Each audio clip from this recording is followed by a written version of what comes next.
இன்றைக்கி நம்ம பூரி தான் செய்ய போகிறோம். அதுக்கு நான் மாவு பிசைஞ்சு வச்சுக்கிட்டேன். இப்போ பூரி செய்யலாம் வாங்க. பூரி சுட்டுக்கலாம்.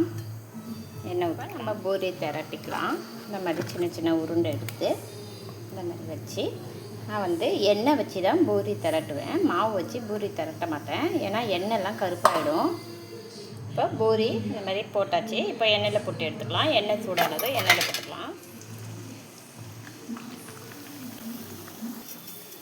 நல்லா பூரி உப்பி வருது பாருங்க. திருப்பி விட்டுக்கலாம்.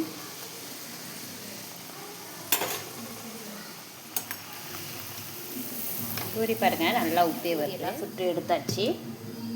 இப்போ உருளைக்கிழங்கு பொடி மாஸ் பண்ணிக்கலாம். இப்போ எண்ணெய் ஊற்றிக்கலாம். அதுவும் கடுகு சேர்த்துக்கலாம். கருவேப்பிலை காஞ்ச மிளகாய் சேர்த்துக்கலாம். ஒரு வெங்காயம் வச்சுருக்கேன், நல்லா வதங்கட்டும். அது கூட ஒரு தக்காளி சேர்த்துக்கலாம்.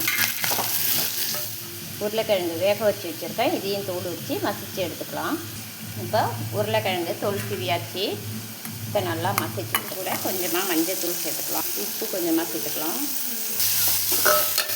இப்போ இதை கூடவே மசிச்சு வச்ச உருளைக்கிழங்கு சேர்த்துக்கலாம்.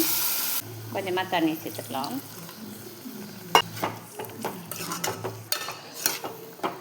அதானே உருளைக்கிழங்கு பொடி மாஸ் ரெடி ஆகிடுச்சு.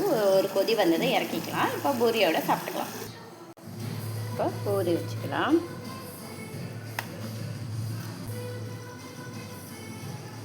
பொடி மாஸ் வச்சுக்கலாம். அவ்வளோதாங்க, சூப்பராக பூரியும் உருளைக்கிழங்கு குருமாவும் ரெடி ஆகிடுச்சு.